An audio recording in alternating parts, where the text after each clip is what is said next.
And George Galloway. I'm Steve Topple. Together we are Topple Galloway. Big shout out, first of all, for Barbara, Steve's mother-in-law. Barbara Jeffries. All right. My Liverpool comrade who's down to see the show today. Very welcome indeed, Barbara. I don't know what we're going to talk about, Steve. The leader of Her Majesty's opposition gets set upon in a mosque. Everyone thinks it's funny, though, of course, instead of an egg in his hand, it could have been any kind of weapon. There's that. There's the extraordinary events across the Atlantic in the Congress about Ilhan Omar. I know that we both want to talk about her. The whole anti-Semitism, I would say, hysteria in Britain has gone exponential in the last few days, and we're going to talk about that. But first I want to make an announcement.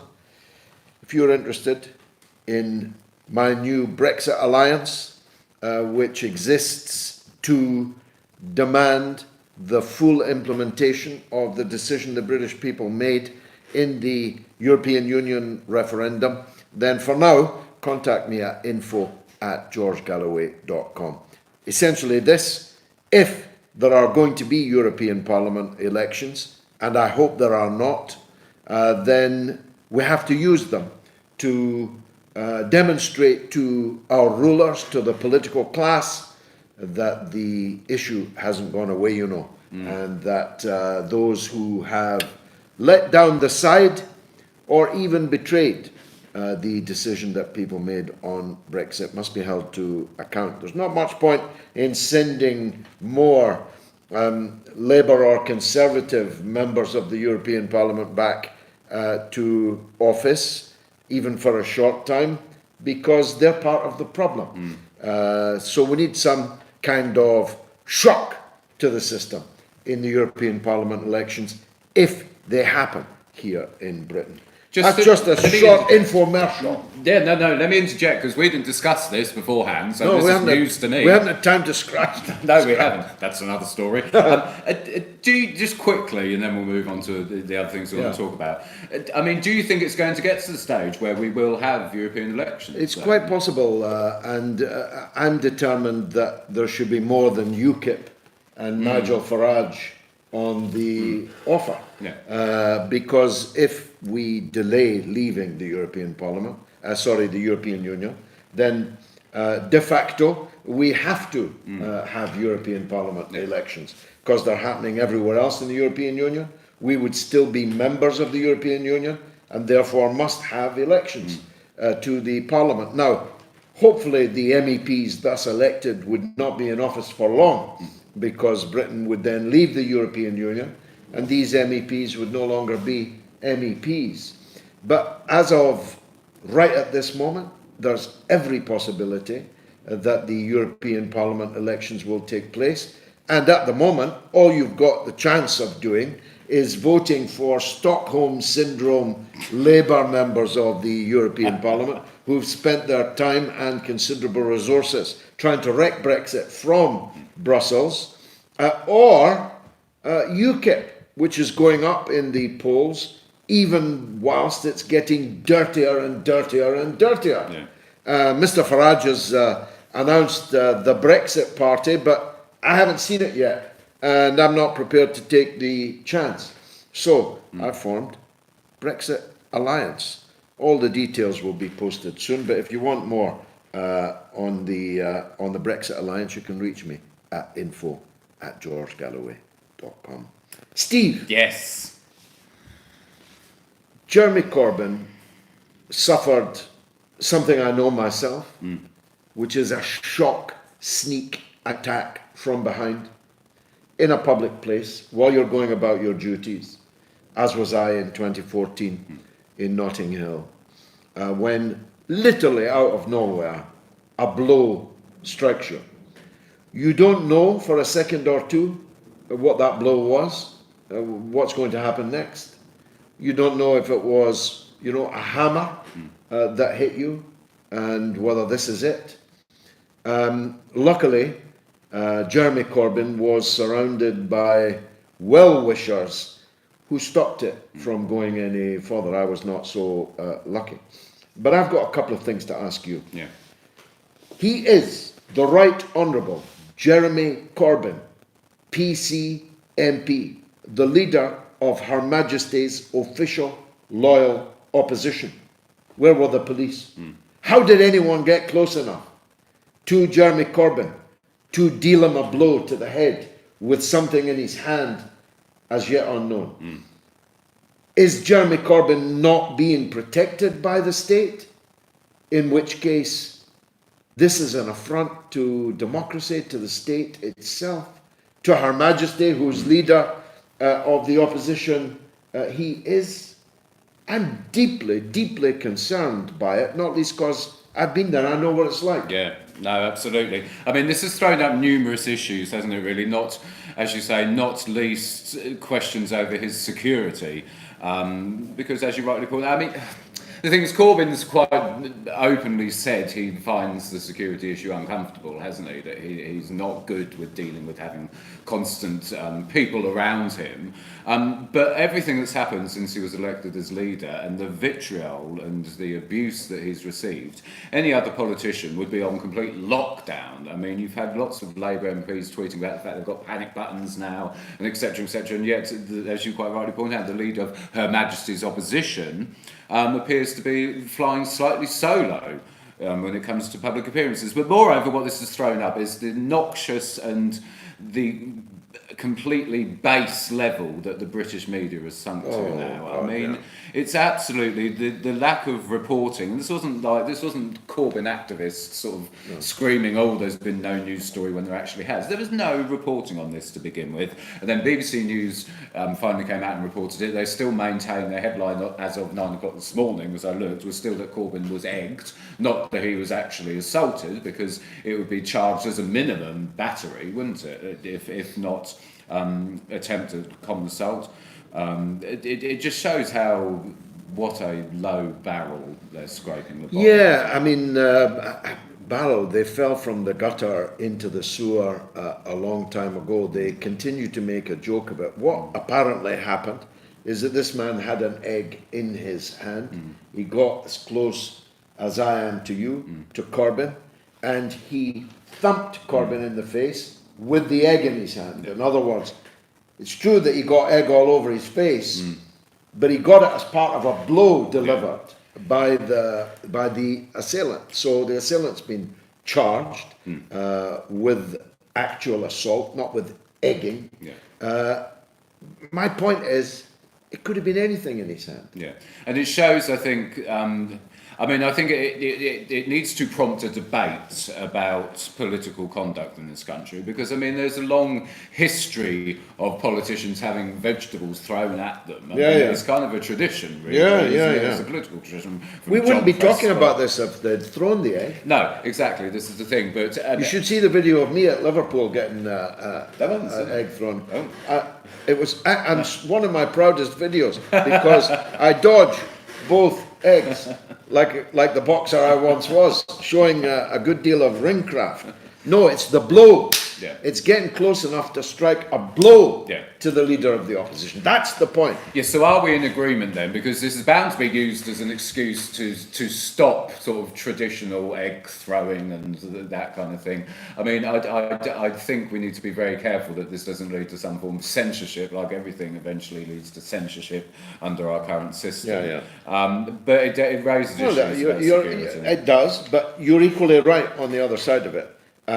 George Monbiot, a polemicist, accused me of trolling him yesterday by pointing out the rank hypocrisy in something that he had just written. Now, if you cannot, politely by the way, if you cannot engage with a public figure, a polemicist, a member of parliament, a member of the shadow cabinet, if you can't criticise them without being accused of trolling and bullying and panic alarms being ordered, and then a whole range of reportage about the panic alarm, you're right. we're disappearing down the rabbit hole at quite a rate We in this are. country. You've taken the words right out of my mouth. We are going down a complete rabbit hole. I mean, and you're obviously referring to Angela Rayner's tweet in support of Blair's appearance on Mar. Yeah, she gushes for the mass murderer Tony Blair. Yeah.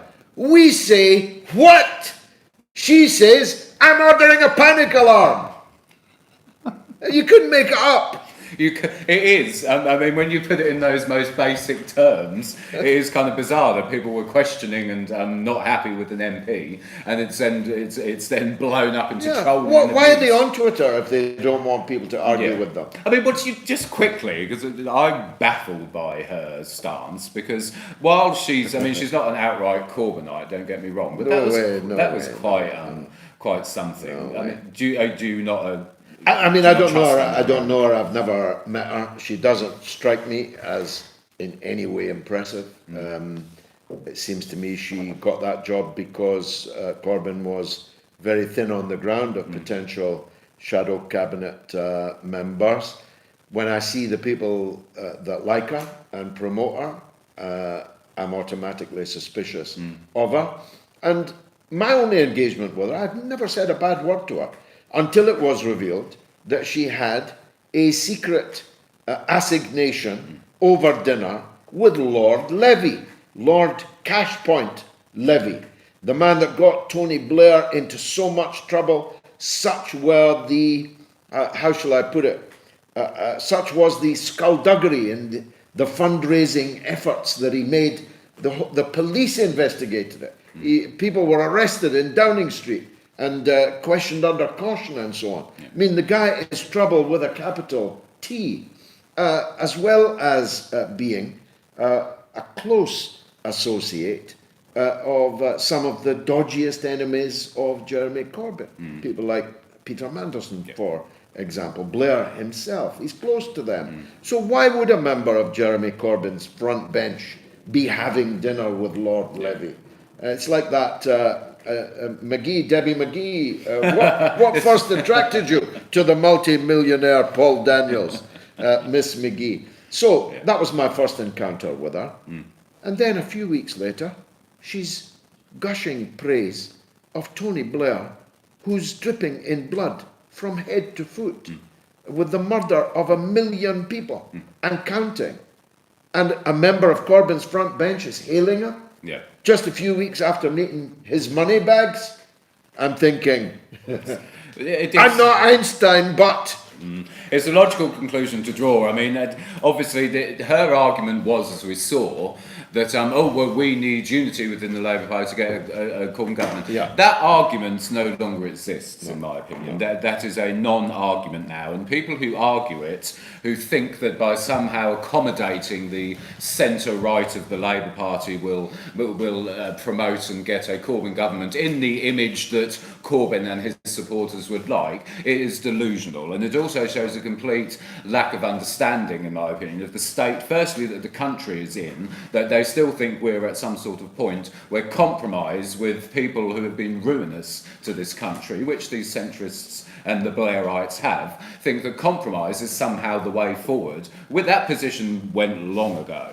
You have to it has to be Corbyn's programme or no programme at all. And that may be sectarian, and people may not like that, and people may say we need compromise, but you give these people an inch, and they will take a mile. And you talk about the broad church. I'm all in favour of a broad church. I was in it for 36 years. I was on the left pew, though not as far left as some, and the right-wing pew was fuller and called the shots. The person giving the sermon, I'm struggling to be ecumenical in this metaphor. The person midday as well. The person giving the sermon was always from the right side of the church, but it was broad and it kind of worked. Labour used to win.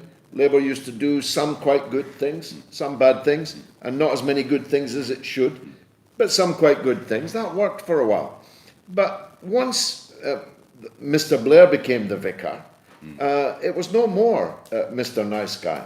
It was ruthless, chop, chop, chop, abandonment, slaughter of every sacred cow, destruction of every piece of the theology of that broad church, turning that broad church into the opposite of what the church was even supposed to be. And look where it led us. You're right. Yeah. It didn't just lead us into 1 million dead people in Iraq. It led us into the crash of 2008, deregulation of the banks, selling off the gold, private finance initiative, ATOS, university tuition fees. Do I need to go on? Yeah, exactly. Well, I mean, all of this is heresy. It's not an interpretation of the theology. It's heresy. It's blasphemous, actually. So if you've got blasphemers in your broad church, what's the point of being in the church? Exactly, you excommunicate them, don't you? Exactly. And this is exactly the reason it will not work. And that, like I said, for me, that argument, especially from Angela Rayner, is not only concerning, but it is null and void. I mean, I makes think you wonder what she's up to, though. It does make me wonder what she's up to. We need to then move on in a minute. We do. It's already 12:16. Quick comments. What has people been saying? Where are the Scripples? Aqua Chiron. Scripples anniversary, yeah. Yes, I know. The roof was literally, wasn't it blown off? Wasn't it? I've just written about it actually on RT.com. We don't have time to deal with it, but you can read my article. Yes. Objects should not be thrown. I'm against that. Whoever the person is, said Arcade. Arcade, hello, you're a regular commenter now, aren't you? Nice to see you again. Cheryl Brandon, Republican Representative Ilhan Omar, has been given the same slanderous treatment which was meted out to former Democratic Republican from Georgia, Dr. Cynthia McKinney.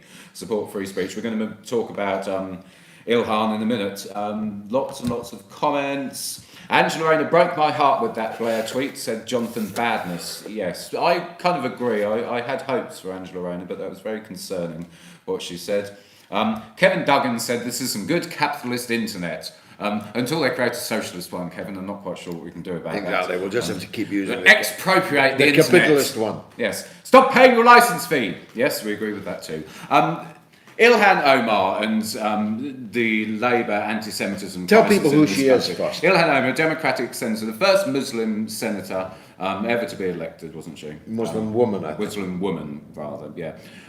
There are some parallels that need to be drawn between the situation with her in America and the situation over here with Jeremy Corbyn. Because what's happened with Ilhan Omar, for those of you who don't know, is she made some very accurate, truthful, on-point comments about Israeli government money being funneled into US politics by AIPAC and other organisations, and how that essentially influences US politics in the same way that billions of dollars in US money goes into the Israeli military. Now, statement of fact, in my opinion. Statement of the bleeding obvious. Yes, what else is AIPAC set up for? Why are you putting money into every congressional and Senate race if it's not to influence the course of events, who's elected and what line they take once they're elected? The Saudi lobby does the same. Mm-hmm. And no one questions that. The gun lobby does the same. The weapons lobby.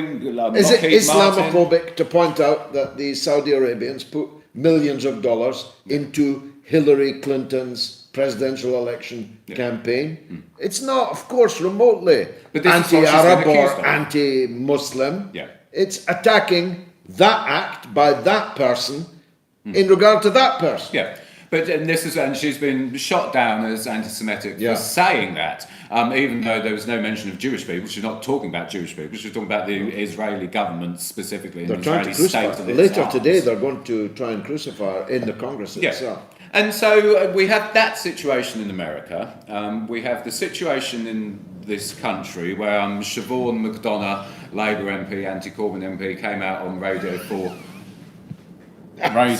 yesterday and said, and you've all seen this at home, said that anti-capitalism is the same as anti-Semitism. That's right. A Labour MP actually said on national radio, anti-capitalism is anti-Semitism. That's the most anti-Semitic statement ever broadcast on the BBC. It's just, and this is you said about is she down thick? the rabbit Is she hole. just thick or what? I think she's very calculated.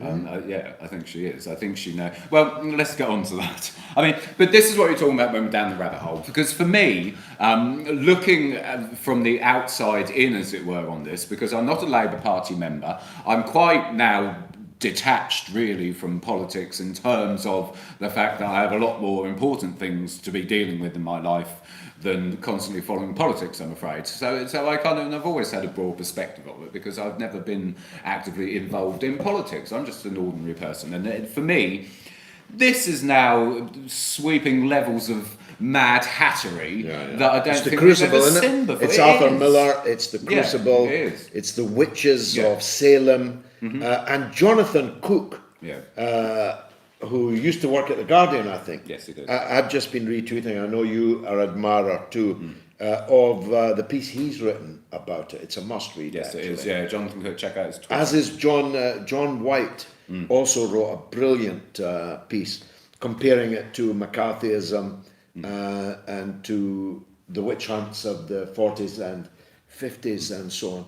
I mean, it actually has reached the stage where people are losing their livelihood, like Trumbo and all the others that were blacklisted in the McCarthy period, where people are actually having to work underground.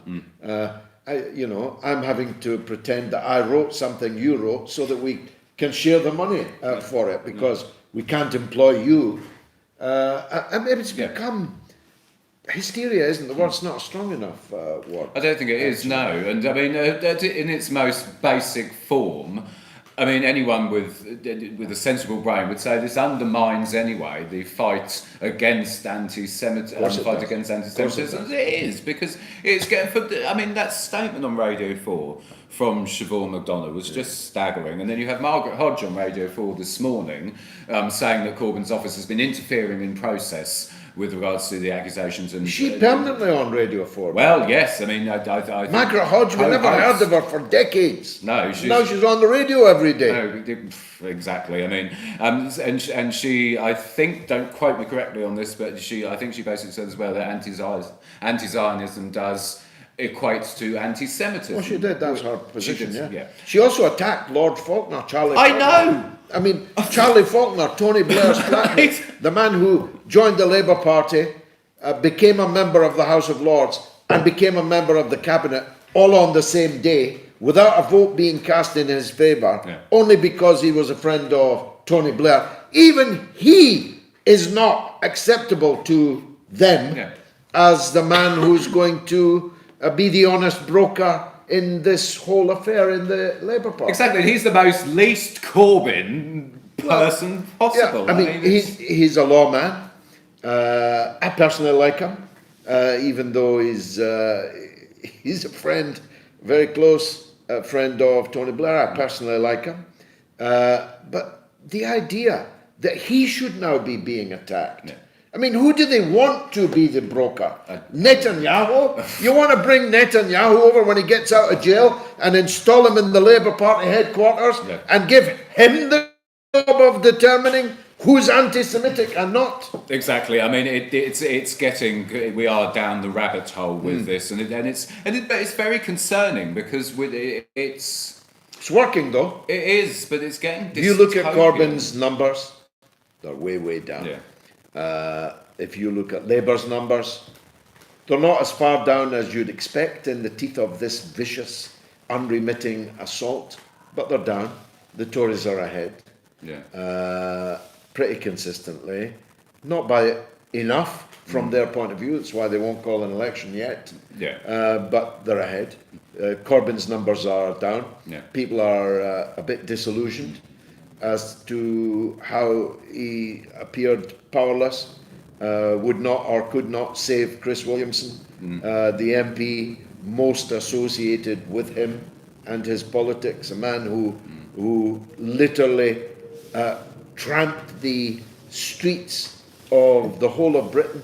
I've seen him up as far north as Aberdeen, as far south as the southwest coast, proselytising for Corbyn, for Corbynism, flying the flag for Labour.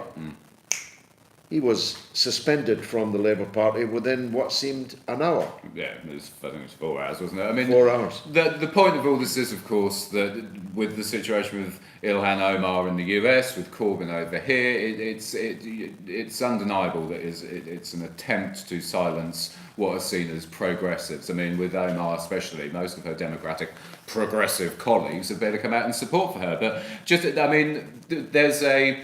Nicola pointed out something very interesting to me regarding the Corbyn attack, by the way, and that apparently, if you say that you had an egg in your hand, that's used as a defence, apparently, for a lesser charge to be brought, and this could be what the assailant is arguing, which is a bit of a preposterous law.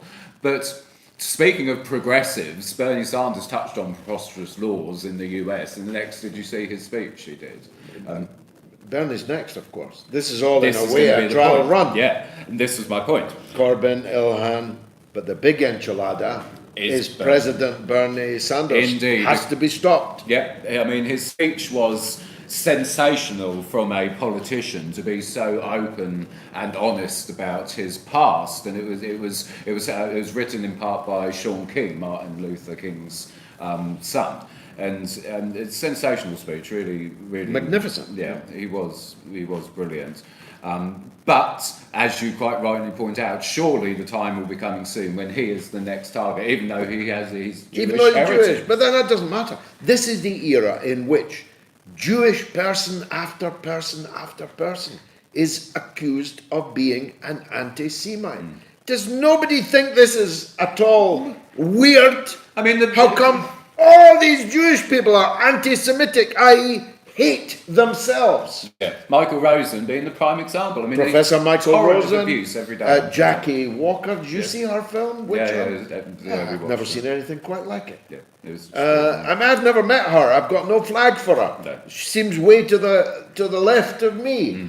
I wouldn't have had been in any of her organisations. Yeah. I wouldn't have been. But when I watched that film, which nobody seems to be able to watch because every time they announce that it's going to be shown, they get it shut down. Yeah. Talk about the witches of Salem. Yeah. Talk about McCarthyism.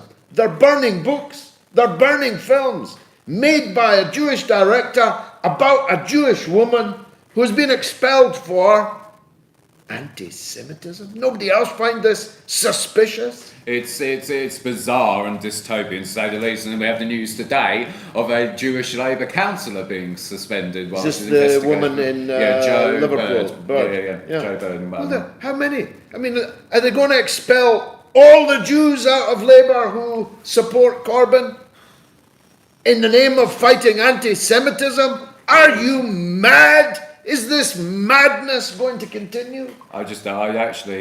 I kind of despair because there seems to be no inclination of this being addressed in the way it should be addressed in it might be too late, mainstream. I think it might be. I mean, I'm big on how we are marching towards a very dystopian future in numerous areas of society, not least the Department for Work and Pensions, not least the effects of globalised capitalism now. But this is also a march towards a dystopian future, and it's quite. It might be too terrifying. late. When I say too late, if you don't run, they can't chase you.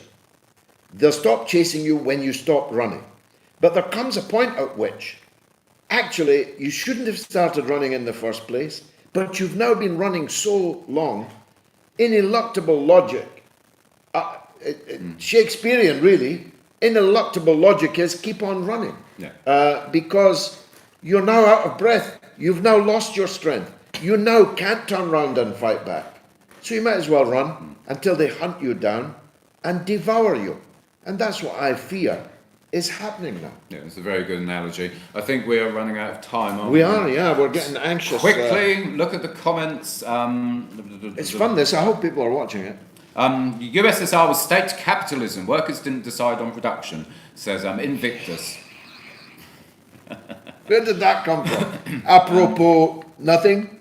Yes, exactly. Lots of comments about the situation in the Labour Party with anti-Semitism. I mean, the thing is, I thought Barry Gardner did a very good segment on that on Question Time last week. I'm not a huge fan of Barry Gardner. I view him with a bit of suspicion. But he said that, there is issues within the party, which there is.